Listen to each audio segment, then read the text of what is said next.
നമസ്കാരം മലയാളി വാർത്തയുടെ പ്രിയപ്പെട്ട പ്രേക്ഷകരെ, അർജുൻ ആയങ്കിയുടെ അറസ്റ്റിന് പിന്നാലെ മുൻ MLA രാഹുൽ മാങ്കൂട്ടത്തിൽ കഴിഞ്ഞ ദിവസം അത് ആഘോഷമാക്കിയിരുന്നു. ഫേസ്ബുക്ക് പോസ്റ്റുകൾ തുടരെ ഇട്ടുകൊണ്ടിരുന്നു. നമുക്കറിയാവുന്നതുപോലെ രാഹുലിൻ്റെ ഒരു പശ്ചാത്തലമൊക്കെ നമുക്കറിയാവുന്നതാണ്. ആ രാഹുൽ തന്നെയാണ് അർജുൻ ആയങ്കിയുടെ അറസ്റ്റും ആഘോഷമാക്കിയത്. രണ്ട് കേസുകളും രണ്ടാണ് എങ്കിൽ പോലും കുറ്റം തന്നെയാണല്ലോ. ഇപ്പോൾ ഇതാ രാഹുൽ മാങ്കൂട്ടത്തിനെതിരെ ഫേസ്ബുക്ക് പോസ്റ്റുമായി ആകാശ് തില്ലങ്കേരി രംഗത്തെത്തിയിരിക്കുകയാണ്. അർജുൻ്റെ അറസ്റ്റിൽ ആഭ്യന്തരമന്ത്രി രമേശ് ചെന്നിത്തലയെ പ്രശംസിച്ച് രാഹുൽ ഫേസ്ബുക്ക് പോസ്റ്റ് ഇട്ടതിന് പിന്നാലെയാണ് ആകാശ് തില്ലങ്കേരി നിർണായകമായ ഫേസ്ബുക്ക് കുറിപ്പുമായി രംഗത്തെത്തിയിരിക്കുന്നത്. ആ ഫേസ്ബുക്ക് പോസ്റ്റിൻ്റെ പൂർണ്ണരൂപം ഇങ്ങനെയാണ്: 3 പീഡന കേസുകളിൽ പ്രതി ചേർക്കപ്പെട്ട, അതിൻ്റെ പേരിൽ ഇത്തവണ പാലക്കാട് സീറ്റ് നിഷേധിക്കപ്പെട്ട, കോൺഗ്രസ് പാർട്ടിയിൽ നിന്ന് തന്നെ പുറത്താക്കിയിട്ടുള്ള രാഹുൽ മാങ്കൂട്ടത്തിൽ എന്ന പെർവേർട്ടിന് സംസ്ഥാന ആഭ്യന്തര വകുപ്പ് മന്ത്രിയുടെ ഓഫീസിൽ എന്താണ് കാര്യം? സ്വന്തം ജില്ലയായ പത്തനംതിട്ടയിൽ പ്രളയജലം വന്ന് നിറഞ്ഞ ദിവസങ്ങളിൽ തിരുവനന്തപുരത്ത് ക്യാമ്പ് ചെയ്ത് താൻ പ്രതിയാക്കപ്പെട്ടിട്ടുള്ള കേസുകളെ അന്വേഷണ ഉദ്യോഗസ്ഥയായ പൂങ്കുഴലി IPSനെ കേസ് അന്വേഷണ ചുമതലയിൽ നിന്ന് ഒഴിവാക്കാനായുള്ള ചരട് വലികൾ നടത്തുകയായിരുന്നു ഇയാൾ എന്നാണ് അറിവ്. അടുത്തിടെയായി ആഭ്യന്തരമന്ത്രിയുടെ ഓഫീസിലെ സ്ഥിരം സന്ദർശകനാണത്രേ ഇദ്ദേഹം. ഈ ഫോട്ടോ പോസ്റ്റ് ചെയ്തിട്ടുള്ളത് എറണാകുളം ജില്ലയിലെ പ്രമുഖ കോൺഗ്രസ് നേതാവായ KM ഹാരിസ് ആണ്. അടുത്ത തവണ ആഭ്യന്തര വകുപ്പ് മന്ത്രി മാധ്യമങ്ങളെ കാണുമ്പോൾ ഇതും കൂടി നിങ്ങൾ അദ്ദേഹത്തോടൊന്ന് ചോദിക്കണേ മാധ്യമ പ്രവർത്തകരെ. നിയമം എല്ലാവർക്കും തുല്യമായിരിക്കണം. ആയങ്കിക്ക് ഒരു നിയമവും രാഹുലിന് മറ്റൊരു നിയമവും എന്നത് പാടില്ല. അതായത് രണ്ടും കൂടി ഒരുമിച്ച് വേണ്ട എന്നായിരുന്നു ആകാശ് തില്ലങ്കേരിയുടെ ഫേസ്ബുക്ക് പോസ്റ്റ്. മാത്രമല്ല, അർജുൻ ആയങ്കി വിഷയത്തിൽ നേരത്തെ ആകാശ് തില്ലങ്കേരി പങ്കുവച്ചൊരു ഫേസ്ബുക്ക് പോസ്റ്റ് ഇപ്രകാരമാണ്: ആദ്യമേ വ്യക്തമാക്കട്ടെ, അർജുൻ ആയങ്കി പോലീസിനെ പരസ്യമായി അവഹേളിക്കുകയും വെല്ലുവിളിക്കുകയും ചെയ്തതിനോട് എനിക്ക് ശക്തമായ വിയോജിപ്പുണ്ട്. ഒരു കള്ളക്കേസിൽ കുടുക്കിയപ്പോൾ ഉണ്ടായ വികാര തള്ളിച്ചയാലാകാം അവൻ അങ്ങനെ പ്രതികരിച്ചത്. ഒരു ജനാധിപത്യ സമൂഹത്തിൽ എതിർപ്പുകൾ പ്രകടിപ്പിക്കേണ്ടത് നിയമപരമായും രാഷ്ട്രീയമായുമാണ്, അല്ലാതെ വ്യവസ്ഥിതിയെ വെല്ലുവിളിച്ചുകൊണ്ടല്ല എന്നൊക്കെ പറയാൻ എളുപ്പമാണ്. അവൻ്റെ ആ എടുത്തുചാട്ടത്തെ വിമർശിക്കുമ്പോൾ അതിന് കാരണമായ പോലീസിൻ്റെ കള്ളക്കേസിനെ ഞാൻ നിസ്സാരവൽക്കരിക്കും.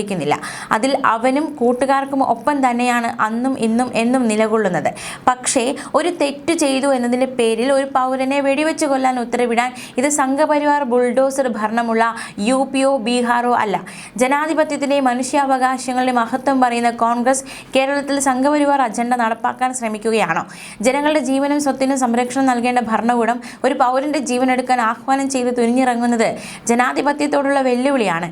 ഭരണകൂട ഭീകരതയ്ക്കും സംഘി മോഡൽ അടിച്ചമർത്തലുകൾക്ക് മുന്നിൽ തലകുനിക്കാൻ ഉദ്ദേശിച്ചിട്ടില്ല. നിയമപരമായ തെറ്റുകൾക്ക് നിയമപരമായ ശിക്ഷ നൽകട്ടെ. അല്ലാതെ ഭരണകൂടത്തിൻ്റെ തോക്കിൻ മുന കാട്ടി ഭയപ്പെടുത്താമെന്ന് കോൺഗ്രസ് സർക്കാർ കരുതുന്നതെങ്കിൽ ആ ജനാധിപത്യ വിരുദ്ധ നയങ്ങൾക്കെതിരെ ചെറുത്തു തോൽപ്പിക്കാൻ ഞങ്ങൾ മുന്നിൽ തന്നെ ഉണ്ടാകും. ഇവിടെ ജനാധിപത്യമാണ്, രാജവാഴ്ചയല്ല. തെറ്റിന് ശിക്ഷ കൊടുക്കേണ്ടത് കോടതിയാണ്, തോക്കല്ല. ജനാധിപത്യത്തിലെ മനുഷ്യാവകാശങ്ങളെ കാറ്റിൽ പറത്തുന്ന ഭരണകൂട ഭീകരതയോട് ഒത്തുതീർപ്പില്ല. നിയമം എല്ലാവർക്കും സമമാണ്. അതിൽ തെറ്റുതിരുത്തലും ഉണ്ടാകണം, നീതി നടപ്പിലാകണം. വാക്കിന് തോക്കാണ് മറുപടിയെങ്കിൽ നിങ്ങളുടെ ആയുധപ്പുരയിലെ തോക്കുകൾ ഇവിടെ തികയാതെ വരും മിസ്റ്റർ മിനിസ്റ്റർ എന്നായിരുന്നു ആകാശ് തില്ലങ്കേരി നേരത്തെ പങ്കുവച്ച ഫേസ്ബുക്ക് പോസ്റ്റ്. ഇനി നമുക്ക് രാഹുൽ മാങ്കൂട്ടത്തിൽ പങ്കുവച്ച ഫേസ്ബുക്ക് പോസ്റ്റുകൾ കൂടി നോക്കാം. അർജുൻ ആയങ്കിയുടെ അറസ്റ്റിന് പിന്നാലെയാണ് രാഹുൽ മാങ്കൂട്ടത്തിൽ ഫേസ്ബുക്ക് പോസ്റ്റുമായി രംഗത്തെത്തിയത്. വളരെ വലിയ വിമർശനമാണ് രാഹുൽ മാങ്കൂട്ടത്തിൽ ഫേസ്ബുക്ക് പോസ്റ്റിലൂടെയൊക്കെ ഉന്നയിച്ചത്. ആയങ്കി ആരാധകരെ അടങ്ങൂ, അവൻ അകത്തായി. അവൻ വളർന്ന പാർട്ടി വേറെയായിരിക്കും, പക്ഷേ ജനങ്ങൾ വളർത്തിയ പാർട്ടിയാണ് ഭരിക്കുന്നത്. 14 ദിവസം റിമാൻഡ്.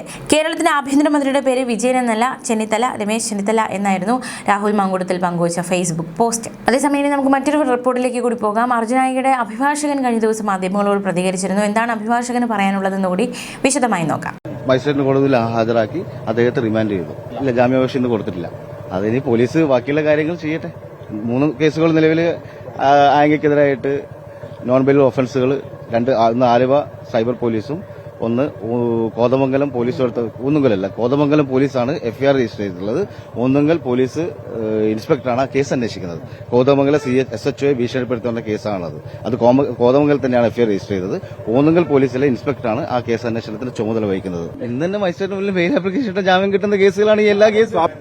തന്ത്രമുള്ളൂ. ഇതിൽ സ്വാഭാവികമായിട്ട് നടക്കുന്നത്. നിലവിൽ 4ഓളം കേസുള്ള ആക്ക് ഇന്ന് ഞാനിപ്പം എന്റെ എല്ലാ കഴിവും സ്വാധീനം വെച്ചിട്ടും ജാമ്യം മാനിച്ചു കൊടുത്തു കഴിഞ്ഞു കഴിഞ്ഞാൽ അർജുൻ ആയെങ്കിൽ പുറത്തേക്ക് ഇറങ്ങുന്ന സമയത്ത് തന്നെ മറ്റു പോലീസുകാർ അറസ്റ്റ് ചെയ്യാനുണ്ടാവും. എന്തിനാണ് എല്ലാ കേസിലും ജാമ്യം എടുത്ത് പുറത്തിറങ്ങിയാൽ പോരെ? ബാക്കിയുള്ള 3 കേസുകളിൽ കൂടെ ജാമ്യം എടുത്തു കഴിഞ്ഞാൽ നിങ്ങൾ വെയിറ്റ് ചെയ്യൂ. ഒരു 10-20 ദിവസം കൊണ്ട് അദ്ദേഹം പുറത്തിറങ്ങും. ബാക്കിയുള്ള പോലീസുകാർ ഇനിയിപ്പം ഇദ്ദേഹം ഈ കേസിൽ റിമാൻഡിലായതുകൊണ്ട് ഇനി മറ്റ് പോലീസ് സ്റ്റേഷനുകളിലെ കേസുകളിൽ എന്ത് ചെയ്യണം അദ്ദേഹത്തിന് അറസ്റ്റ് രേഖപ്പെടുത്തി ഫോർമൽ അറസ്റ്റ് രേഖപ്പെടുത്തി പ്രൊഡക്ഷൻ വാറണ്ടായിട്ട് ഈ കോടതിയിൽ നിന്ന് അദ്ദേഹത്തെ കസ്റ്റഡിയിലെടുത്ത് കോടതിയിൽ ഹാജരാക്കി ആ സമയത്ത് നമ്മൾ അവിടെ ഹാജരാകും. ഈ 790/2026 കേസിൽ ഞങ്ങൾ നാളെ സുപ്രീം കോടതിയിൽ ഫയൽ ചെയ്യാൻ നിൽക്കുന്ന സമയമായിരുന്നു. 790 ഏറ്റവും വലിയ വിവാദമായ കേസ്, അതായത് കോതമംഗലം CA ഭീഷണിപ്പെടുത്തി എന്ന് പറഞ്ഞ കേസ്. ആ കേസിൽ ഞങ്ങൾ സുപ്രീം കോടതിയിൽ പോകാൻ വേണ്ടി നാളെ അവിടെ സുപ്രീം കോടതിയിലെ കേസ് ഹർജി ഫയൽ ചെയ്യാൻ ശ്രമിക്കുന്ന സമയത്താണ് പോലീസ് അർജുൻ ആയങ്കിയെ എവിടെ സുപ്രീം കോടതിയിൽ ഇനി അറസ്റ്റ് ചെയ്ത പ്രതിക്ക് വേണ്ടി ഇനി സുപ്രീം കോടതിയിൽ പോകേണ്ട ആവശ്യമില്ലല്ലോ. ഓൾറെഡി ഒരാൾ ജുഡീഷ്യൽ കസ്റ്റഡിയിൽ ഉണ്ടാകുമ്പോൾ പിന്നീട് നമ്മൾ മറ്റ് കേസുകളിൽ ആന്റിസിപ്പേറ്ററി ബെയിൽ പോകുന്നതിന് മറ്റു അർത്ഥങ്ങളൊന്നുമില്ലല്ലോ. ഉണ്ട് അദ്ദേഹത്തിന്റെ വക്കാലത്ത് കൂടെ എന്റെ ഇതിലിട്ടിട്ടുണ്ട്. അദ്ദേഹം എന്നുമായിട്ട് സഹകരിച്ചു പോകുന്ന ആളുകളാണ്. നിയമസഹായം തന്നെയാണ് കേസിന്റെ കാര്യങ്ങൾ അന്വേഷിക്കാനും കാര്യങ്ങൾ. ഇന്നലെ അദ്ദേഹം അഭിഭാഷകയുടെ വീട്ടിൽ നിന്ന് കസ്റ്റഡിയിലെടുത്തു.